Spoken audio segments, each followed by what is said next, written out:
Inspired by the life of the savvy and ambitious Colombian businesswoman Griselda Blanco comes a new Netflix original limited series. Griselda tells the story of a devoted mother who, with her lethal blend of charm and relentless savagery, creates one of the most powerful cartels in history. Witness Sofia Vergara's captivating transformation into the godmother of the underworld. Griselda, now streaming only on Netflix. These people have real feelings of inferiority. So what you're seeing when you're dealing with a narcissist in general is a false sense of superiority. Somebody that's really powerful, somebody that's really smart, somebody that's really skilled, really good at something, they don't need to tell you all the time how smart and good they are.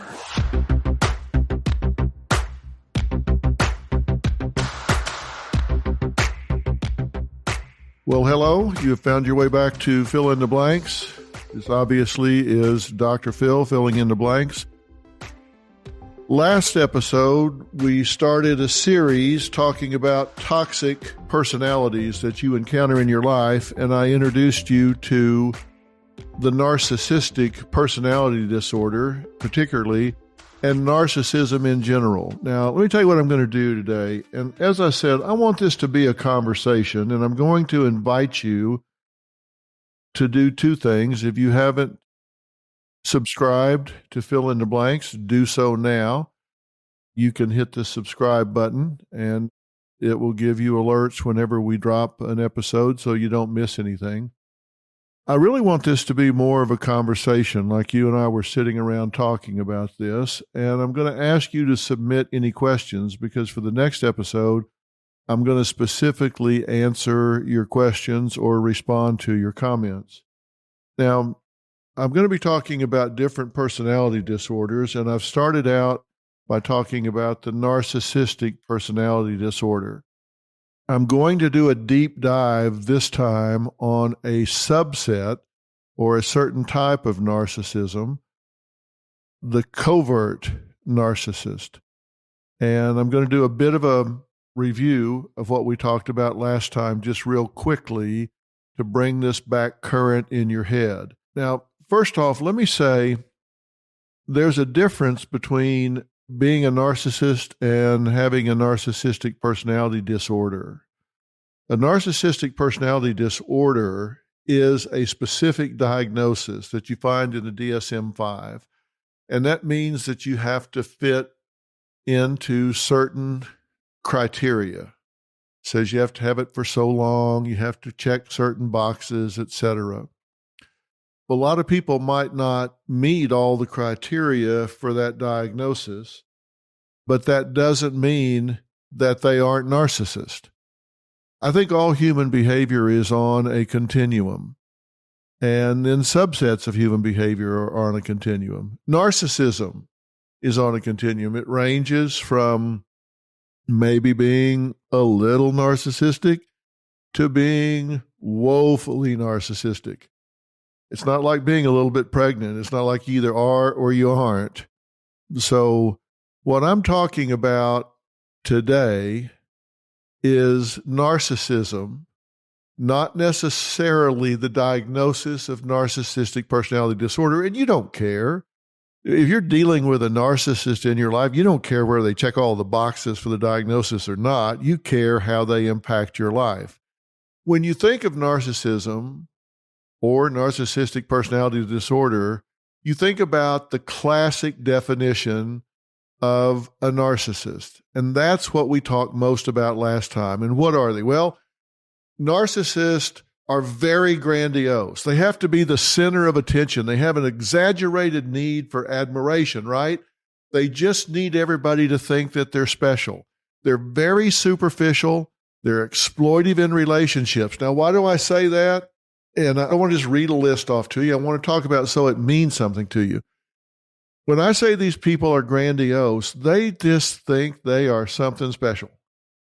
Better than you, above you. They come across that way. And they have this insatiable need for admiration. They've got to be the center of attention. Everybody has to think they're special. They need for you to admire them and hold them up on a pedestal. And because they have to be the focus of attention and admiration at all times, then their relationships are superficial, because in order for a relationship to be healthy, it has to be give and take. One way to control a relationship is to be constantly the giver, constantly the power figure. It takes vulnerability to receive. It takes vulnerability to say you need something from someone. And a narcissist doesn't need anything from anybody because they're godlike. They are a power figure. So they have this superficial, exploitive string of relationships where they never get really close to anybody. And one thing they do not have is empathy. Now, that means they don't have the ability to stand in your shoes and experience what you might be experiencing, which is okay for them because they don't care about what your experiences are, because that's not about them. And they're only interested in those things that are all about them. They have what we call an identity disturbance. These people are not really sure who they are. They're always playing a role. They're always thumping their chest. They're always pretending to be something they're not. And so they have a difficult time forming attachments and forming bonds. And as a result, there's a chronic emptiness with these people. They're never fulfilled, and they're easily bored because nothing ever really fulfills them. They're very vulnerable to life transitions. When things change and they have to adapt, they don't do very well at that. And I'm going to give you some reasons why. Look, generally speaking, these people have real feelings of inferiority. So what you're seeing when you're dealing with a narcissist in general is a false sense of superiority. You know, somebody that's really powerful, somebody that's really smart, somebody that's really skilled, really good at something, they don't need to tell you all the time how smart and good they are. They're very confident in that. They're very at peace about that. So they just do it. They let their actions speak for them. They don't need you to be clapping for them all the time. They don't need you to stand up when they enter the room. They don't need you to look at them all moo-eyed all the time, because they don't need you to tell them who they are. But narcissists don't really know who they are. Everything is an act with them. They're empty, superficial, and shallow. So they've given their power away to other people. That's why there are certain things you can't do with them, because if you do, if you challenge them in any way, they get very uncomfortable. And as a result, they will rage. They will create all kinds of problems for you if you do anything that tends to challenge them in any way whatsoever. So it's not something that you ever want to do with a narcissist, and we'll talk about that in just a second. How often are you going to encounter a narcissist? Well, generally in the population at large, maybe 10 or 15% of the people are going to qualify as narcissist or narcissistic personality disorder, but it depends on what population you interact with. There are some populations where narcissists are much more frequently encountered. For example, as I said last week, CEOs. You find narcissists much more frequent among bosses than you do among the general population. You find narcissists a lot more frequent in the entertainment industry, in television, in leadership positions. There, you sometimes see the frequency as high as 50%, like 3 times as high as the general population. Now, why is that?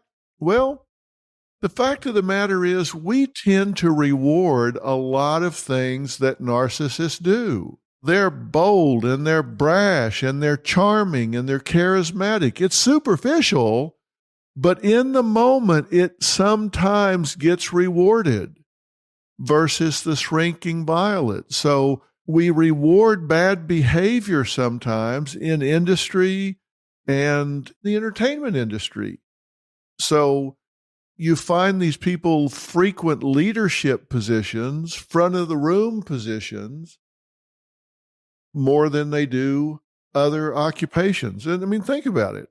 A narcissist wants to be the center of the attention all the time. So let's say you put them on television, give them their own show.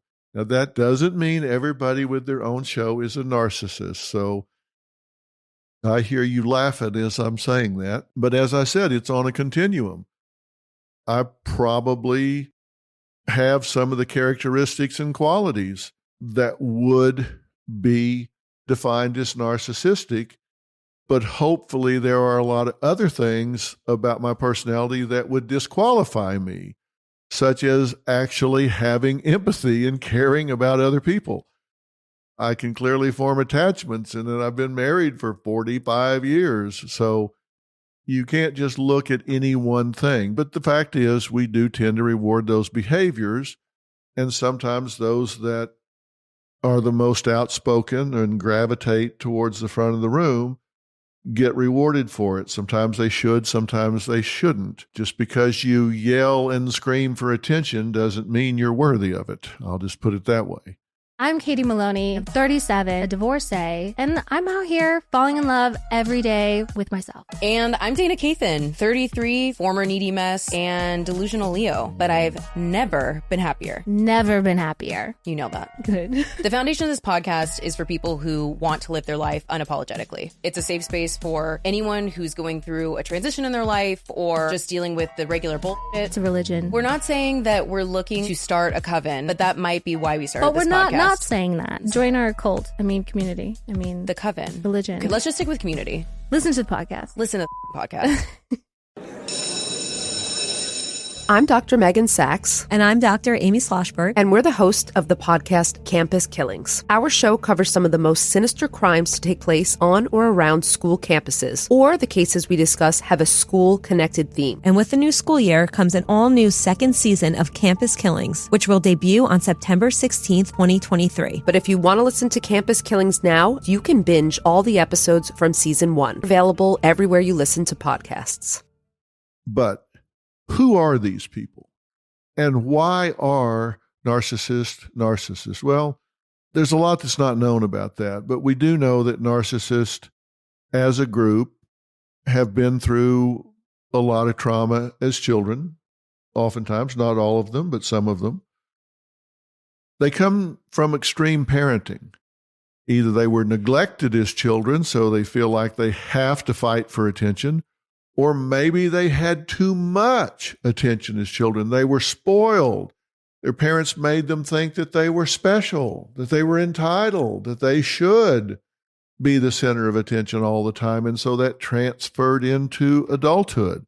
So the extremes of parenting, both extremes, extreme neglect or extreme attention, entitlement, and spoiling, can make someone react in adulthood the way a narcissist behaves.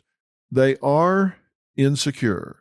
And so what I talked about last week is you need to set up boundaries. You need to protect yourself, and don't bother to try to fix these people because it's way above your pay grade. And they're often way above my pay grade, just to be honest with you. Now, there's more than one type. There's the classic narcissist we've been talking about. There are malignant narcissists. These are people that weaponize everything I just talked about. They use it to hurt other people on purpose. Think Jim Jones, Hitler, Chris Watts more recently, who annihilated his whole family, in my opinion, was a malignant narcissist. There are communal narcissists. These are people that they seem to do good things in the community, but they never saw a camera they didn't love. There's an old saying that too much time in the spotlight fades the suit. These communal narcissists, they want to help the children, the animals, the forests, the trees, everything, but they want to do it in front of a camera. And they won't tell everybody they did it. They just want all the attention that comes from it. It's not altruistic. It's look at me, what a do-gooder I am. And they push that in people's face. And then there's the covert narcissist, and that's what we're talking about today. the covert narcissist, or sometimes what's called the vulnerable narcissist. Now, there are some subsets that people talk about a lot. Basically, I think there are 4 types of narcissism: the classic, malignant, communal, and covert. But people also talk about the hypervigilant, the overt, the sexual, the oblivious. There are different categories that are put on them, but I tend to stick with the big 4: the classic, the malignant, the covert, and the communal. I want to talk about covert. I want to do a deep dive on this. Now, the covert narcissist, these folks are much more subtle than the classic narcissist. They're not as brash. They're not as loud. They're not as overt about what they want. But make no mistake, just like the classic narcissist, the covert narcissist wants the same things, and they have the same traits and characteristics. They do have grandiose thoughts. They do have a need for admiration. They are superficial. They do lack empathy. They have trouble forming attachments and bonds with other people. They have all the same traits and characteristics. They just express them more subtly. So you have to be real careful to set up boundaries and protect yourself from these people, even though they're not quite as obvious. Just like the classic narcissist, they use the vicious tools of gaslighting. It's a hard thing to argue with a narcissist because they're going to gaslight you. You can talk to them and you're going to wind up thinking you're the one that's wrong because they're going to tell you, hey, it's not me, you're crazy. It's not me, it's you. I'm not mad. I'm just passionate. It's you being too sensitive. You're just insecure. You need help. I was just joking. Don't be so sensitive. That's just what you heard. That's not what I meant. By the time you get through getting gaslit by a narcissist, you're going to be doubting your own damn name. You don't want to argue with a narcissist because they are relentless and they will stay with it forever and a day before they ever cave in, and it's just not worth it. So setting boundaries with a narcissist in your life is very, very important. And I'm going to talk about 5 things you need to do to protect yourself in a little while. But let's do a deep dive on the covert narcissist. Covert narcissists have all the traits, characteristics, and symptoms, but they express them or display them in subtle ways. Now, this has really been talked about and discovered pretty much in the current century, since the turn of the century. And there have been some experts that have really talked about this and done a lot of raising of awareness about this.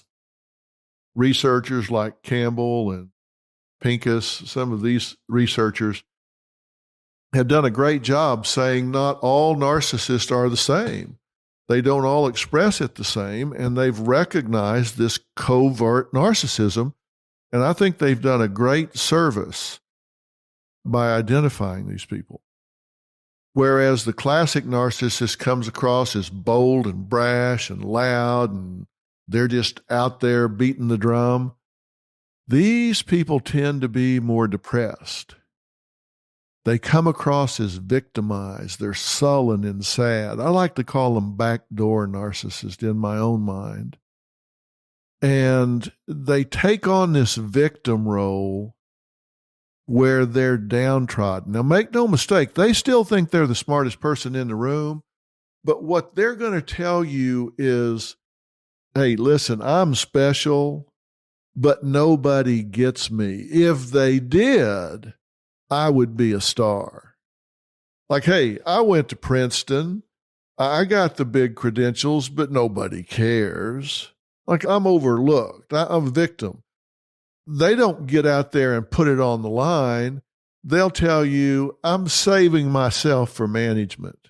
I can't tell you how many times I've had parents on the show with mooching kids that are 30 years old, living off of mama down in the basement, sleeping until 2 or 3 in the afternoon, staying up playing video games till 4 in the morning. And I say, you're able-bodied. Why don't you get off your butt and get a job? Well, that's beneath me. I'm better than that. I'm not going to go to some training class at McDonald's and let them tell me how to make fries. I should be managing that McDonald's. They actually believe they're too good to get out there and work. They've convinced themselves of that.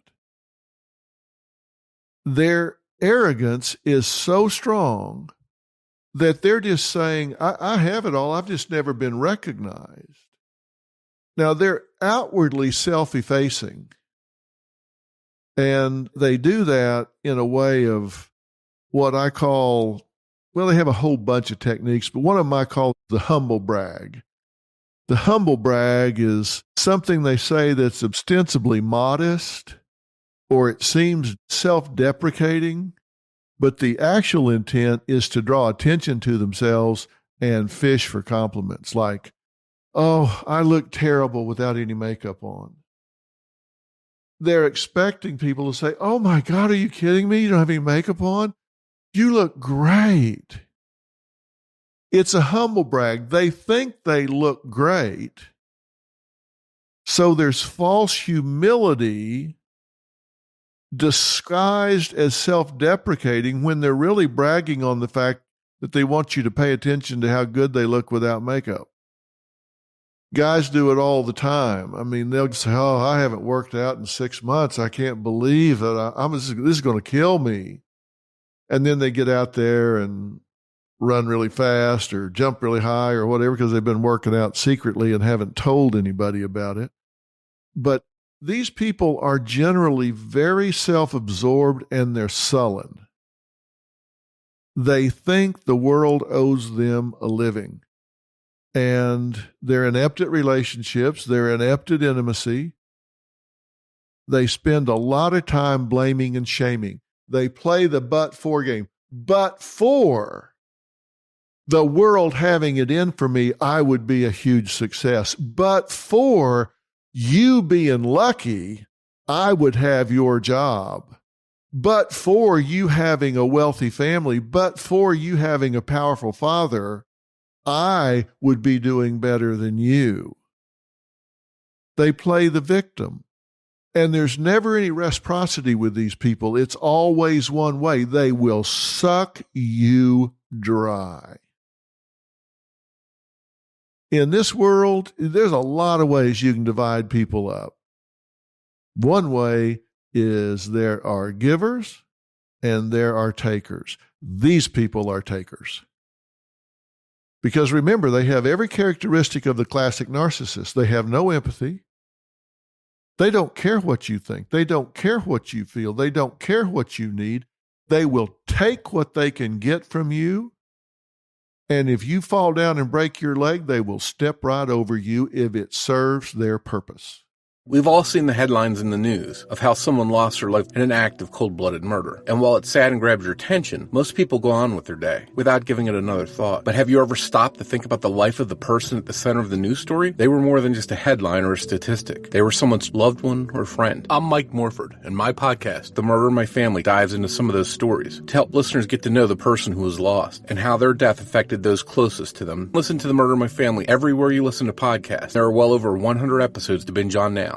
There are over 90,000 people missing at any time, and over 500,000 are reported missing every year. And that's just in the United States. I'm Mike Morford. And I'm Jess Betancourt. And in our podcast, Missing Persons, we discuss cases of people who have gone missing under mysterious circumstances. And we're joined in each episode by guests who are either related to the missing person, investigating their disappearance, or advocating for answers in the case. Missing Persons is available everywhere you listen to podcasts, and there are dozens of episodes to binge on right now. Subscribe today so you don't miss an episode. They have a very fragile sense of self. They never give any compliments because that would be at their expense. If they gave you a serious compliment, a sincere compliment, if they said, hey, you really did a fine job today. That speech you gave was really genuine. It was authentic and it inspired the whole group. They could never give you that compliment because they would see that as at their expense. Covert narcissist parents, for example, we'll talk more about this later, but covert narcissist parents oftentimes cannot be happy for their children's successes because they compare themselves to their own children. I have said before that my father died when I was in my 40s. Now, I wasn't a perfect kid. I certainly wasn't a perfect young adult. I certainly wasn't a perfect adult, but I think in the general scheme of things, I did okay.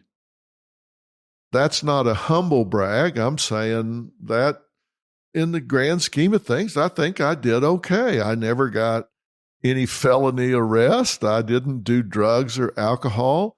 I completed college. I went on a scholarship to school, to a Division I school. I got married. I was a responsible father. I got a PhD. I graduated number 1 in my class. I was very successful. I was good to my mother. I mean, I think I was a pretty good citizen. And I achieved some, I think, reasonably lofty goals.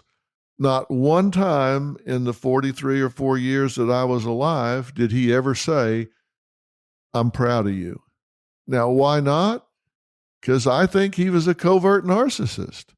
He needed admiration, and anything that took attention away from him and came on to me was at his expense.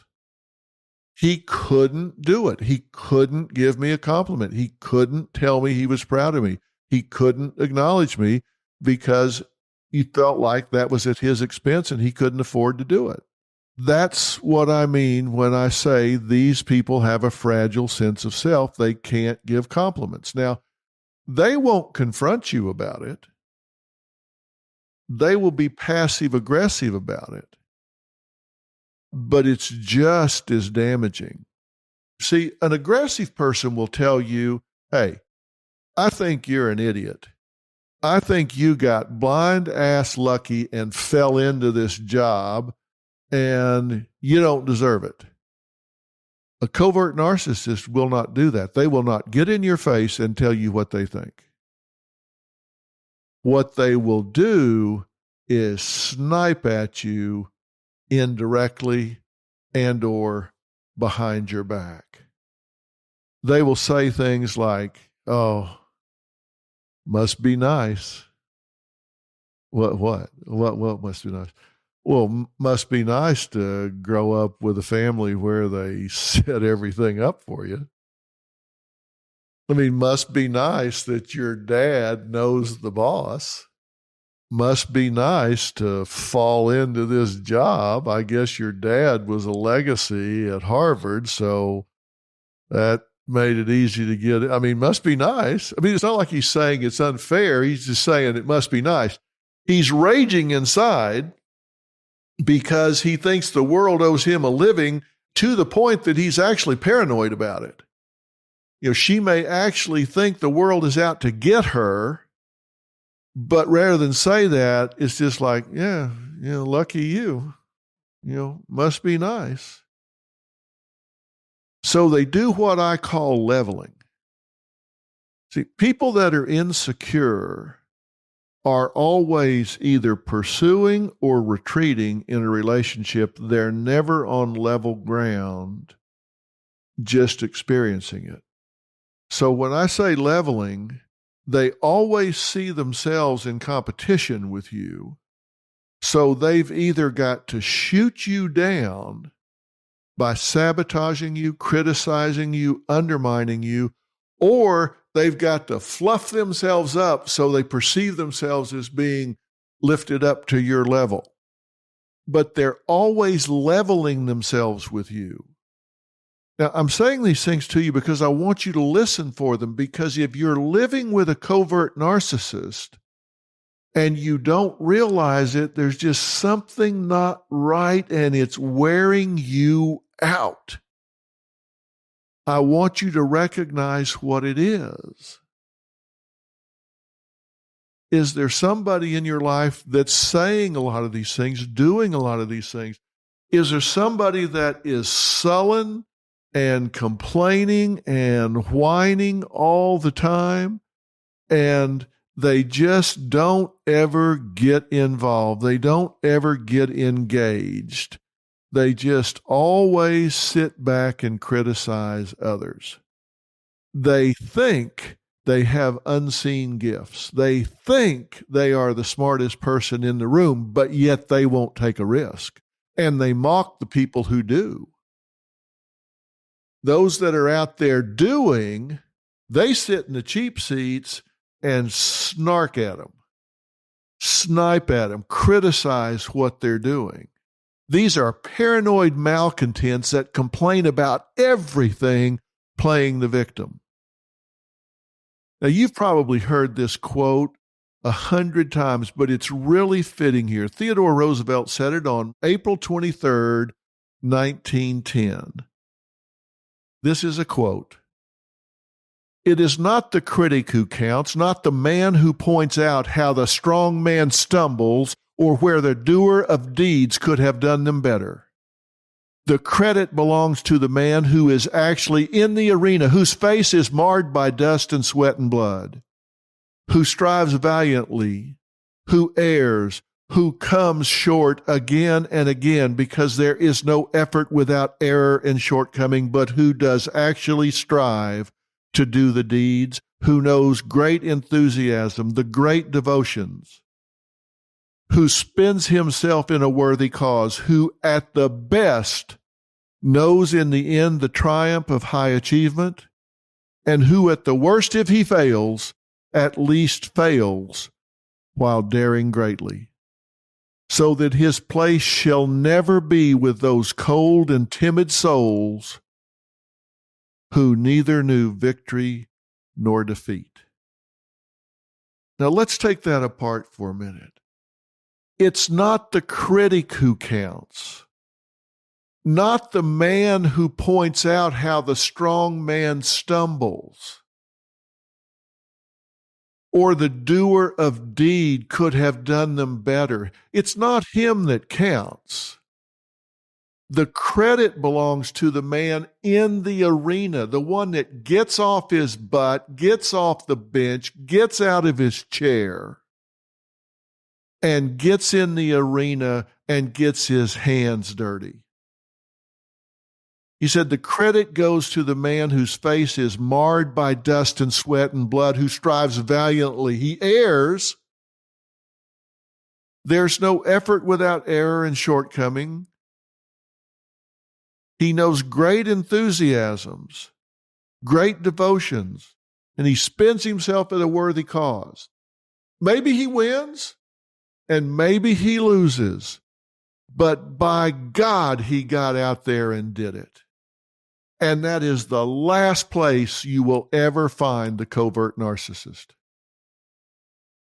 And if you ever say to them, "Why don't you get out there and show us all these gifts you have?" You say you're the smartest person in the room. You say you know better than the boss. You say you have all the answers. Why don't you get out there and show us? You know what their response will be? They will rage at you like you would not believe. Because they're paranoid. You're disrespecting them. You must be out to get them. How dare you call them into question? These are the people that sit at home and wait. They're not going to get out there as an entrepreneur. They're not going to get out there and create a business. They're not going to open a bicycle shop or start a restaurant or start a delivery service or open a practice in medicine or physical therapy or whatever it is that they want to do. No, they're going to sit at home and complain that it wasn't delivered to them on a silver platter because the world's out to get them. And the one who does, they're going to say, "Well, yeah, must be nice. Somebody clearly gave them a paved road. Yeah, must be nice. His daddy must be rich. Her daddy must have known somebody." They are hypersensitive to criticism. So you're going to get all of these must be nice statements. They don't have the guts to step up and say, I don't think you deserve it. They can say, hey, yeah, must be nice. Good for you. Wish I had a free ride. Wish I was lucky. They're going to seem self-effacing, but they're not. They're going to sit back and say, hey, I just work here. What they really mean is, I'm getting jerked around by management, by you, by everybody, because they are entitled. They are closet the best. They think they are the smartest person in the room, just waiting for the universe to deliver them their just rewards. And of course, that never happens. And they are envious of everybody that is succeeding. They're not happy for anybody. They're not happy for a damn person. Even things that they may have achieved. They'll say, nobody cares. Why do they say that? Because they got to be the victim. They got to feel sorry for themselves. This is a pity party. So that's where you get all of this. Yeah, some people have all the luck.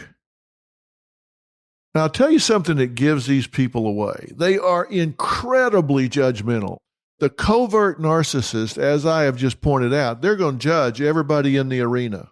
They're the critic. They're the ones that point out how the doer of deeds, how the strong man stumbles. They are the ones that are going to point out how that was stupid. Can you believe that? Can you believe he did that? Can you believe she said that? Oh, come on. They're going to snipe and snark at everybody that's out there doing anything. They're going to sit back and criticize.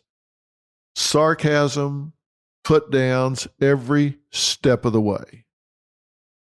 One of the things that's going to give them away, and you'll see this when you spend any time with them, they are incredibly argumentative. They will argue about abstract issues like policies at work, politics. They are self-righteous and sanctimonious, and they will criticize people for having an opinion. They will say, can you believe that guy would say that about this? Can you believe that? They'll even say to you, how could you say that? How could you say that about these people? That is so mean. That is so vicious. Completely ignoring the fact that they're tearing you a new ass. I mean, they do the very thing they're criticizing you for, but they want to ignore that. They are entitled. They think they are owed more, and they have this toxic energy that they bring into everything. When toxic people stop backstabbing you and sabotaging you and talking about you, it's like the trash took itself out. It's like all of a sudden the hush falls over your life. There's nobody stabbing you in the back. It's like it just went away. These are the people you work with that you think, I wish these people would get transferred or transfer me. Just get me away from this. This person is sullen and bitter and paranoid and negative. We could get a Christmas bonus and they could double it. And they would say, oh, yeah, wonder what they got. It doesn't matter. The covert narcissist, you can never do enough for them. They are sullen, arrogant, dissatisfied, and there is a rage just seething under the surface. And if you're in a relationship with one of them, they're going to suck you dry. They're going to suck every bit of life energy out of you a little at a time, and you're not going to see it coming because you think you're going to fix them. You think you're going to rescue them, and trust me, you're not. For two reasons. They don't want to be rescued. They don't want to be rescued. They want to wallow in their self-pity. They want to wallow in their victimhood. They're like the guy in the lake and he's drowning. and a boat comes by and throw him a rope. He says, no, God's going to save me. So they go on. Pretty soon another boat comes by, throws rope. No, don't need your rope. God's going to save me. Then he drowns and finally sees the Lord. Says, how could you let me drown? Well, what do you mean? I sent you 2 boats and 2 ropes. You just wouldn't grab on. I mean, that's their attitude. Nothing is ever good enough. Were the heavens supposed to open and he was supposed to be part the Red Sea and lift him out? Nothing is ever good enough. I swear they would complain to God himself. So for you to think you're going to rescue them, that is not going to happen. These people are asocial. They don't want to be around anybody else. And I'm going to tell you why. Other people take the attention away from them. They don't want to go to your family's house for Thanksgiving. They don't want to go to their house for Thanksgiving because they might not be the center of attention. And if you say, well, okay, go for me. I miss my sisters. I miss my brother. I miss my parents. So go for me. If God forbid they go, they're going to sit there and make smart aleck remarks and put downs and make everybody miserable the whole time. Pray to God they don't go, because you're going to be sorry if they do. And when you say you want to go, you want to see your family, they're going to gaslight you. I told you they're going to gaslight you. And what does gaslighting do? It makes you doubt yourself. So what are they going to say? They go, oh, I get it. You need that attention. These are the people that thought you were special all your life, and you need that now. You need to go back there so they can pamper you. And you need that in order to feel good about who you are. So you need to go to Thanksgiving so everybody can make over you. And hey, listen, if you need that, I'll go. I mean, I love you. I would think I would be enough for you, but if not, hey, listen, I load up. Hell, let's go.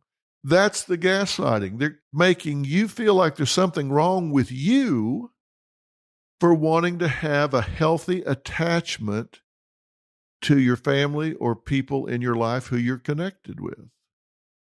When we first started talking about covert narcissists versus the brash and bold narcissists, you thought, well, maybe these are kind of baby narcissists. Maybe these are those that they're not quite so bad. But what you're seeing now is that they're just as entitled, they're just as arrogant, they're just as sucky, they're just as demanding and demeaning as the classic narcissist. I think in many ways they're worse. At least those other ones are easy to spot. These masquerade as depressed, sad, wounded, damaged. And who do they pair up with? They tend to connect with empathetic people.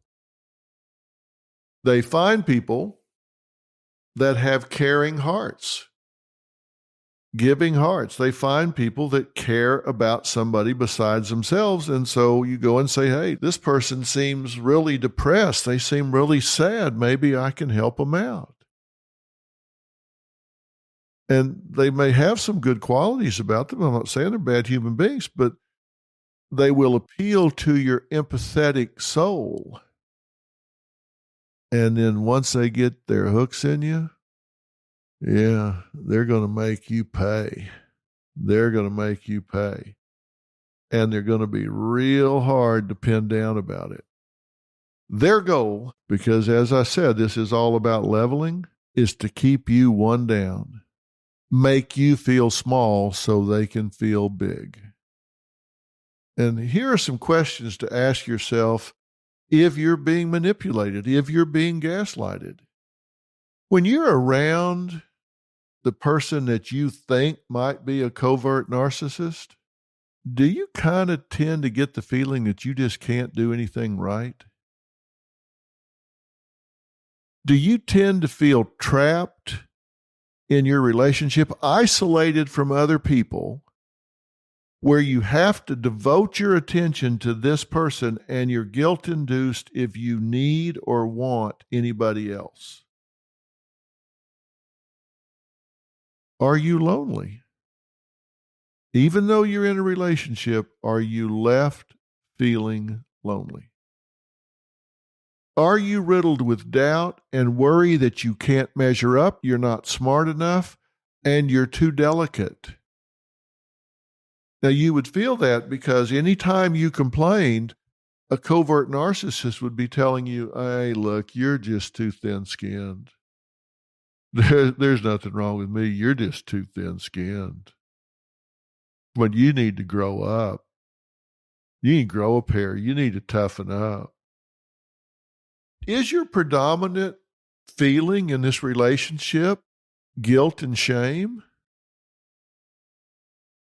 Do you spend an inordinate amount of time listening to this person tell you how great yet undiscovered they are?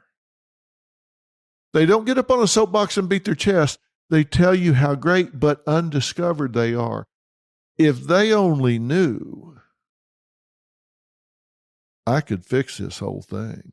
I've got the answers. They just don't care. They don't want me to fix this. Do they lie to you and then tell you they didn't?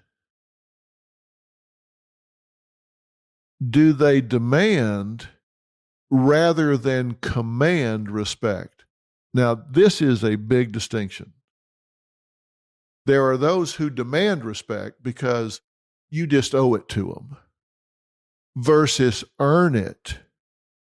So they command it with their integrity, with their conduct, with their behavior. Big difference between someone who commands respect versus someone who demands it. Anybody can demand it. Not everybody can command it. And I guess the acid test is this final question. Do you feel worse about yourself when you're around this person than you did before you were around them?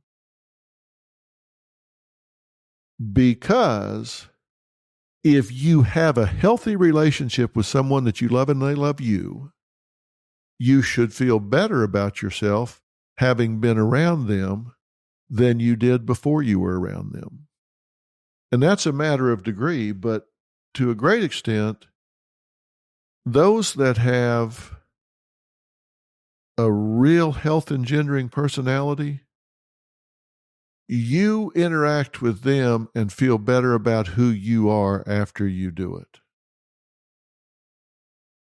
Oprah's that way. Oprah has what I call a health-engendering personality. You just talk to her for 10 minutes, you feel better about you than you did before you talked to her. Now, you also feel better about her. You can't help it because she is a diamond. But you're going to feel better about you after talking to her. These people are selfish. They don't want to talk about you. They don't want to make you feel better. They do not have any regard for your time. They will stand you up. They will be late. They will never make a commitment. They will leave you hanging. And they will never, ever, never do anything for you to which there are not strings attached. There's never a gift. There is never a favor. It is always an obligation. Certain people that are covert narcissists, the last thing in the world you ever want from them is a gift. Because, oh my God, are you going to pay for that? It's like, oh, please don't give me that. No, thank you. No, thank you. Don't want it. Don't need it. Can't use it. Because I'm going to pay for it the rest of my life. You buy me a new car? No, thank you. I'd rather walk. You don't want it because the price is too high. Now, why is this? Well, it comes back to the first thing that we talked about. These people have superficial relationships. They don't care about you one whit. Everything is about them. They are takers. They approach everything by saying, what is in this for me? And trust me, if they give you something, it's leverage. It is not a gift. There are strings tied to it. There are steel cables tied to it. It is just bait. They're trying to hook you so they own you. Let's do a quick summary. some signs that you're in a relationship with a covert narcissist. They're highly sensitive to criticism. They're passive-aggressive in their behavior. They're always sabotaging you, mocking you, giving you the silent treatment, guilt-inducing you. They seem to put themselves down, but not really. It's like, well, I don't have all the answers here, but they wouldn't listen anyway. Kind of like I do. It's just they won't listen. They're shy, meaning they don't get into the arena. Like Theodore Roosevelt said, they're the critic who sits on the side. They have grandiose fantasies about being the smartest person in the world, but they do have depression and anxiety. They tend to hold grudges. They envy people who do well rather than them. They live in this fog of inadequacy, and they fake empathy. They don't really care about anybody, but if they've seen it on TV or maybe they went to therapy for a little while, they'll mimic it. So if you're checking all of these things off, the questions I asked you before, and then these items, if you're getting some yeses on this, you may well be in a relationship with a covert narcissist. You may ask yourself, why did I get involved? Well, I guarantee you, you do an autopsy on this, it's because you wanted to help, you wanted to rescue. But you feel powerful if you help somebody. You feel good. That's one of the things that's made the human race proliferate, is we care about each other, we want to help each other. But make no mistake, whatever you do to help is going to be wrong, and they're going to have contempt towards you, and you will never be able to do enough. Even if you're the child. Child can win awards. They go, yeah, well, if I'd have had your upbringing, I'd have won awards too. Well, maybe you fooled them, but I know who you really are. And look, the thing is, a lot of these people did have a tough ride. But the question is not, did they have a tough ride as a child? The question is, what are they doing about it as an adult?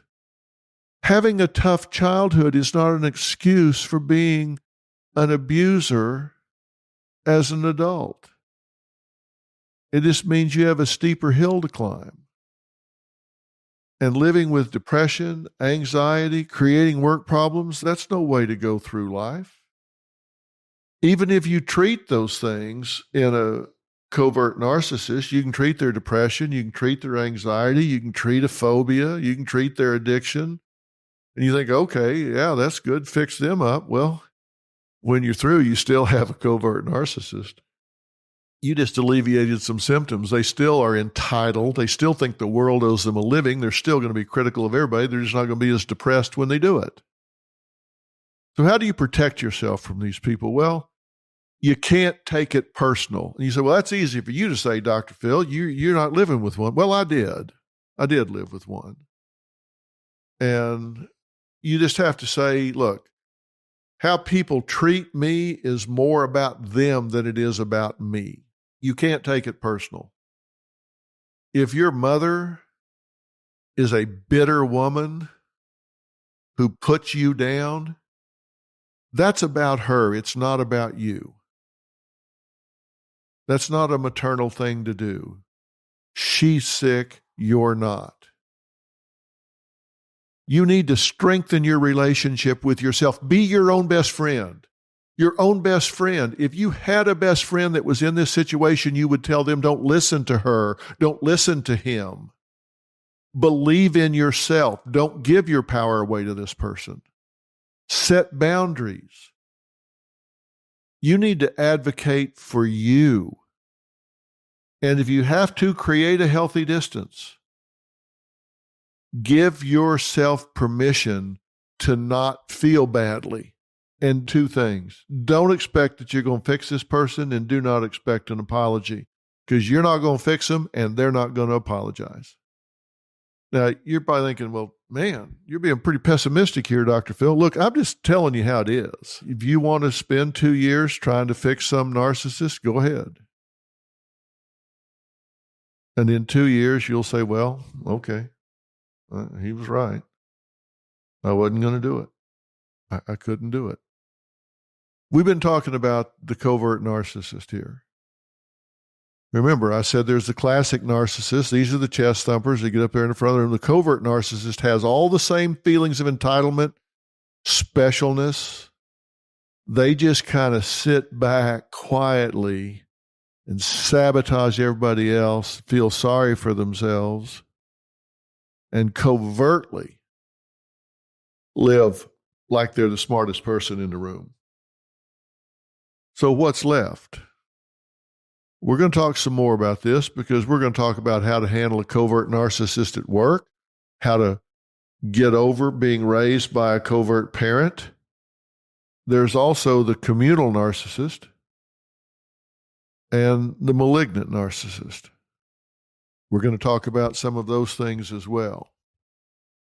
Now, when you go to the website, drphillintheblanks.com, you're going to find some of those questions that I asked you before kind of in a checklist, so you can go through and say, hey, I got a lot of yeses here, so I must be certainly a candidate for living with a covert narcissist. So those yeses become to-do list items for me because I need to do what Dr. Phil is saying. I need to put up boundaries. I need to keep my power and not let this person control me. You need to stop explaining yourself. You need to stop making yourself vulnerable to this person. You need to stop looking for attunement. Attunement is sensing another's emotional state and responding accordingly. You don't want to do that with a covert narcissist because their emotional state is victim, paranoia, and put down. You don't want to be attuned with that. Stop expecting them to change and stop making excuses for them.